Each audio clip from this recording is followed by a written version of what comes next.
Ponai ir ponios, sveikinamės iš mūsų pagrindinio partnerio Agromaž stendo parodoje Agrošou Bernard 2025. Šiemet parodoje gamintojas pristato daugiau negu 50 technikos vienetų ir Labai jūs pristatysime ne visus, nes visus jau daugumą žinote, jie yra klasikiniai, o norėtume pristatyti tik tai naujausius gamintojo modelius. Tai pats didžiausias, ką pristato gamintojas, tokia naujiena visai yra, tai 6 metrų Aquila Drive. Greičiausiai, kad čia naujiena yra tik tai plotis ir bunkeris, o daugiau viskas jau dirba Lietuvos laukuose puikiai ir sėkmingai. Tai yra bunkeris 4900 litrų, dalintas į dvi dalis, 2,8 ir 2,1. Verta tona padidėjo nuo tos Aquilas Drive 3 ir 4 metrai. Nu taip, bet 4,8 buvo. plotis padidėjo, tai ir turis padidėjo. Jo. O visa kita kaip ir senuose Aquilos Drive'uose buvo. Trašos po dirbimo diskais, galia įsėjimas.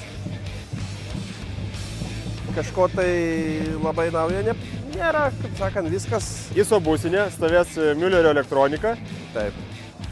Taip pat po naujų metų atsiras ir naujas Agromažo kompiuteris AD50 su nauja grafika ir bus galima prijungti ir prie to kompo, su to naujų kompiuteriu prieiti prie siejamosios pasidaryti kalibravimą, arba jeigu neperki, tada gali prie traktoriaus ISO busą pasijungti. Noragėlė įterpimo su offsetu, tai reiškia prasilenkiantis, kaip ir visose Aquiluose. Galima komplektuoti, čia nėra, bet galima komplektuoti su užsikimšimo davikliais, su srauto matuokliais, elektra įjungiamos ekologinės vėžės, pusės jos atjungimas aišku. Ir Sėjimas į jos apšvietimas, ką pamačiau pirmą kartą. Kokia ta funkcija? Tam, kad kaip ir veidrodėlius matai, tai matai, kaip ten vyksta sėja. Tai matosi, kai sėkla byra per šlangą, ar ne? Gal sėkla nesimato, kaip byra per šlangą, bet apskritai, važiuoti tamsoje, jeigu kažkur atbulam reikia paduoti kraštą, lauko pabaigti, dažniausiai iki kada kraštą pabaiginėjai, kai jau sutemsta, nes kol sėji didelį maštabą, tai viskas gerai, bet kai reikia galiuką pabaigti, tai manau, kad tos šviesos tikrai yra gerai. Tai siejamosios svoris beveik 10 tonų, šalia stovi Aquila Drive 300, tokia kaip žaislinė, kaip pusė siejamosios. Bet atsimeni, kaip pirmą Aquila Drive 3 metrą atvažiavo pas mus, kokia didelė atrodė. Nu, tai žinai, SN ir SR. Mes buvom pratę prie SR, prie mechaninių siejimų ir kai toks didelis daiktas atvažiuoja, aišku, salvis buvo, bet jau kitas lygis. Tai džiaugiamės, kad Aquila išpopuliarėjo Lietuvoje, šiemet jau išvažiavo tų siejimų ir 3-4 metrų ir paprastų, ir su trašom. Ir matom, kad ta vis dėlto tradicinė sėja lieka populiaresnė negu striptilas. Kažkaip jau ta praėjo banga striptilo, salvio šiek tiek mažiau parsiduoda. Bet Aquila dar baig parodyk, stinkam iš kitos pusės ir parodysim naują salvę. Prie salvio matosi, kad neina ateiti be eilės, matosi susidomėjimas. Salvė matom visiškai naują konstrukciją, bunkerių. Čia 3 bunkerių mechanizmas pasidėti. Jau nereikia SP siejamosios statyti ant viršaus ant kopėtėlių ir per vidurį 270 litrų. Kur jie pakraut? Tai gal iš... Per viršų vienam atsidaro.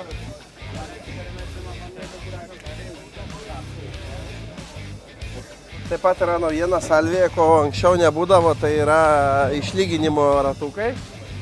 Tikrai reikalinga, ypač šiemet pasijautė, kai buvo gerokai drėgnesnis dirvos, tai truputį buvo daugiau stambesnių grumstų, tai manau, kad tas dalykas būtų truputį pataisęs vaizdą. Tuos striptilo koburėlius išlygina, ar ne? Taip, palygina.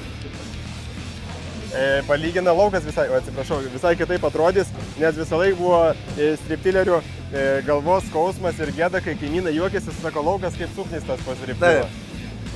Ir čia yra parodoje įstatyta, ko gero, pas mus irgi po truputį, kaip matau, ateina kukurūzas į madą, kaip sakant.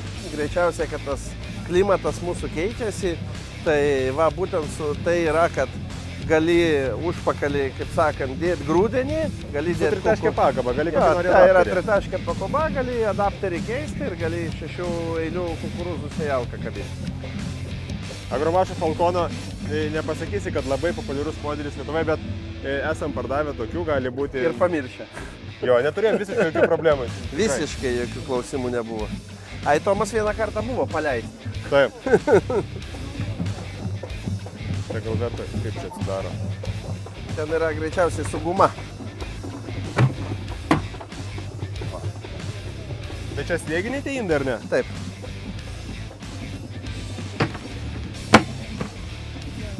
Dar turbūt verta nueiti į salvio priekį, nes čia irgi iš principo konstrukcija pasikeitė. Anksčiau būdavo ratinis volas priekyje.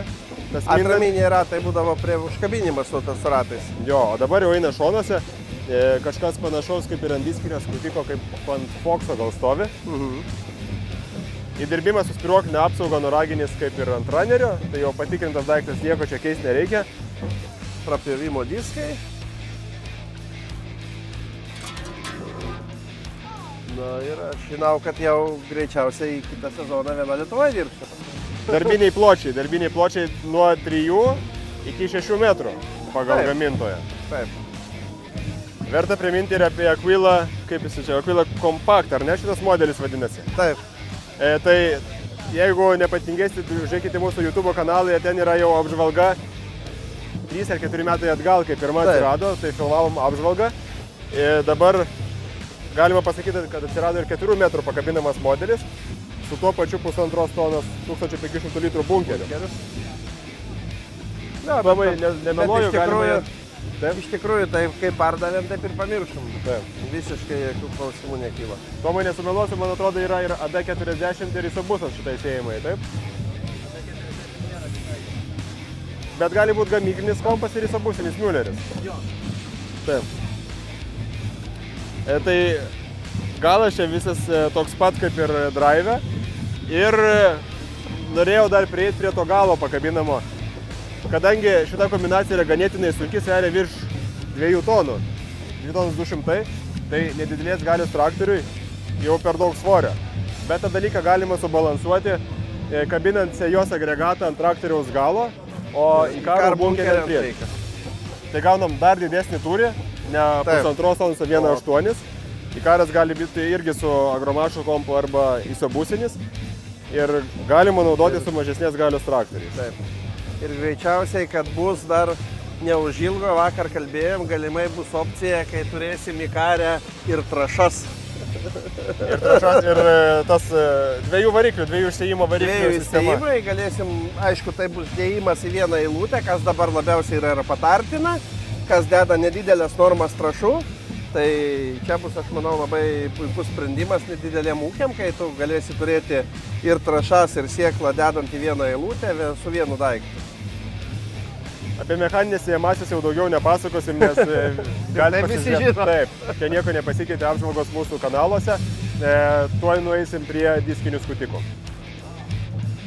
Prie diskinių skutikų turim pradėti nuo naujo Fox modelio.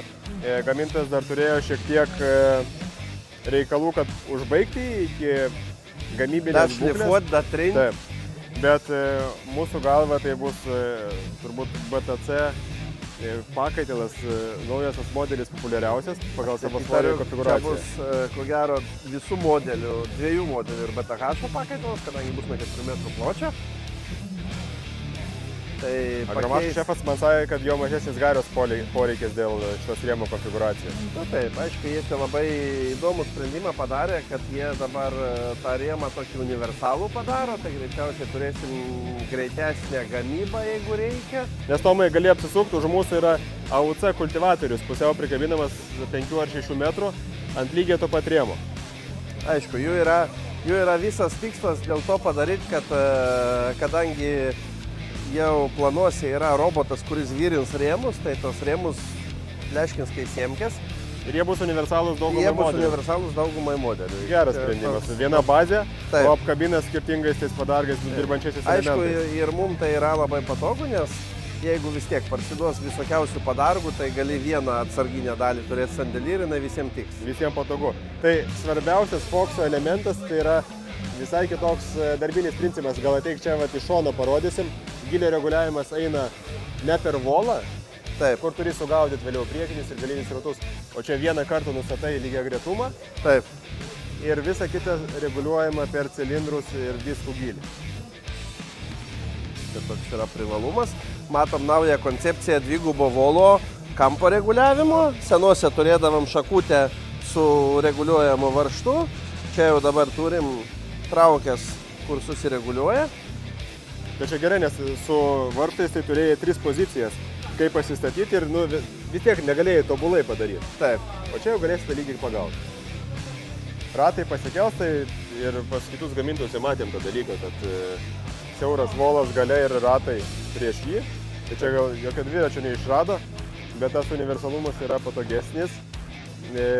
Transportavimui gal nebe toks aukštas, mažesnis svorio centras. Taip, žemesnis svorio centras, sakykime. Taip. Ir galimybė priekyje montuoti peilinį volą. Lyginimo lentą irgi galima? Jo, arba lyginimo lentą. Aš nežinau, kam tas pradiskinių skutikų lyginimo lenta, tas biški. Man irgi nesuprantamas dalykas. Aš įtariu, tai yra tam, kas naudoja vietoj kultivatoriaus diskinį skutiką. Ta prasme, rimui kažkokio dirbimo. Tada taip, tas lyginimo lenta yra aktuali, o šiaip ražiena tai tikrai, nebent tas peilinis volas. Aišku, pas mus kuo toliau, to daugiau visokių yra kultūrų, pradeda kukurūzus auginti ir tie rapsų ražienos, tai tie peiliniai volai, kaip sakant, gal ne visai mados klyksmas, bet tikrai ateina į rinką. Darbiniai pločiai šiam modeliui? 4, 5, 6, 7 ir 8. 7 ir 8. Jo, tai turėsim 5 darbinius pločius, tai jau bus atsvara Tigerų, ypač kalbant apie 8 metrų modelį, kadangi jeigu kalbėt apie 8 metrų Tigerį, jau tokia gargara ant vežimėlio susilanksto, labai didelis padargas. Taip. Čia, aišku, šitas bus vis lengvesnis už Tigerį, bet lyginant su kaina, kaip ten sako, jeigu tu paėmė 8 metrų skutiką, supjaustai, sudėdėjai, vis tiek pat kainuoja. Jo, kainą skaičiavom dabar klientų labai panašiai. Lygiai tiek pat. Tai va. 5 metrų svoris kartu su peiliniu volu 6 tonas 200 kg. Labai solidus svoris. Dabar pakalbėjom apie daiktus profesionaliam ūkininkavimui, bet nepamirškim mūsų ir mažųjų. Ką turim naujo? Tai turim Colt modelį. Modelis yra labai senai gaminamas buvo. Nei karto nesam atsivežę iš tikrųjų. Bet Coltas transformavosi į... Buvo iš tikrųjų, anksčiau jis buvo kitokios koncepcijos ir turėdavo labai nedidelį volų pasirinkimą, dėl to buvo visai nepopuliarus. Ten buvo toks fiksuotas tvirtinimas keistas. Jisai buvo tvirtinimas ratų ir volo ant vieno rėmelio ir būdavo tiesiog apsiverčia volas ir jis važiuoja ant tų ratų. Dabar padarė atskirą važiuoklę, tai volą galima pasirinktinai bilę kokį pasirinkti. Ai, ten buvo tokia viena konstrukcija, kaip persivirsdavo. Taip, tai užtat pas mus ir nebuvo. Gilis reguliuojamas kaip ir Fox'e, tarp kitko, čia dabar jau naujam yra. Ir kas yra dar... Čia gerai, kad išvengėtus hidraulikos galia reguliavimų, geriau vienas cilindras prie diskų. Taip, ir ką, nežinau, kiek šitame tiesos, bet vakar žadėjom kur 4 metrų tokį modelį pagaminti. Aš tikiuosi, nes Lietuvoje vis dėlto dar daug kas keliauja su 4 metriais padargais. Kelių nesulankstomais pas mus yra apribojimų, o kainos prasme padargas yra daug pigesnis negu čia yra labai tobulai, paprastai išspręsti sprendimai. Čia yra tikrai labai gerai pagalvota. O čia BTH serijos skutikai, kas čia ir 4 ir turbūt 6 metrai. Ką dar galim pakalbėti, BTC modelio 3 metro nebeturėsim. Lieks tik tai trolis. Bet trolį turėsim jau su 6,20 lėkštėm galėsim pasiūlyti. Anksčiau būdavo tik 5,60. Mūsų, kol kas mūsų toj bus kliento skutikas, jis iš parodos keliauja į ūkį.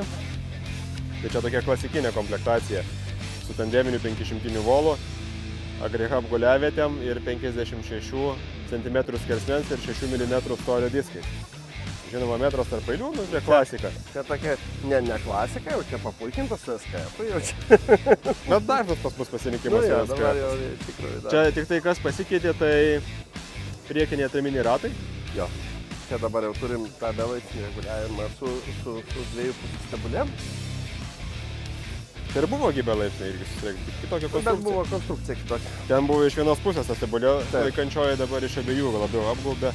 Norėtųsi dar, šitie ratai jau didesni negu buvo. Ne. Tokie pat? Tokie pat. Norėtųsi gal platesnių. Tai laukiam dar tos versijos ir Bet 5 metrų tikrai užtenka. Užtenka? 6 metrų biški. Ir prailgintas dišlius kliento pageidavimu. Darbo su dubliais. Gal net ne visai kliento pageidavimų. Tiesiog aš užbėgau įvykiam už akių. Minimaliai priemoka už tą opciją, bet išvengiamas nemažai bėdų. Dažniausiai kaip būna, jeigu ir neužsako žmogus ilgo dišliaus ir laikiklio spėsėjimai, mes vis tiek juos užsakom. Nes eina kartu su šviesom, neišvengiamai. Nes tada žinai, kaip būna tas marketinginis triukas, kai turi laikiklį, tai gal ir sėjimą nupirks. Kvatas trolis naujas, kurį minėjai, tai jau su didžiaisiais 62 cm diskais. Trolis irgi sunkus agregatas, su vamzdiniu volu sveria toną 900, tai pakankamai masyvus rėmas.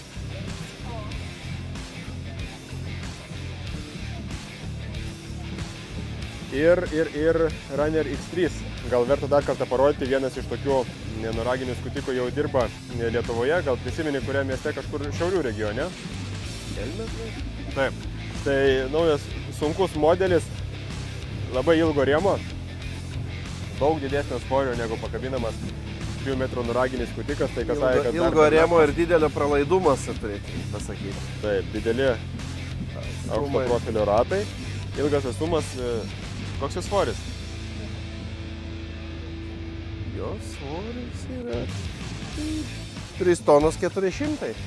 O pakabinamas toks sveria 2 tonas kažkur. Taip. Tai ypač sausom, sunkiom dirbom. Taip. Skirtas agregatas. Tai šis rėmas yra universalus. Ir 3 metrų padargus galite įsigyti tiek Runner, tiek Grizzly modifikacijos su priekiniais įdirbimo diskais. Tiek naujienų šį kartą iš Agromaš stendo Agrošou parodoje, o daug technikos galite pamatyti ir mūsų aikštelėje, atvykę į medininkus. Šiandien dienai gal ne visai labai daug, bet jau. Vėl galim pildytis. Parodos parsivešim, bet kviečiame atvykti, o jeigu neatvyksit, tai mūsų pardavėjai jums pakvietus atvažiuosit. Tai kvieskit techniką į kiemus tada. Taip, iki. Iki.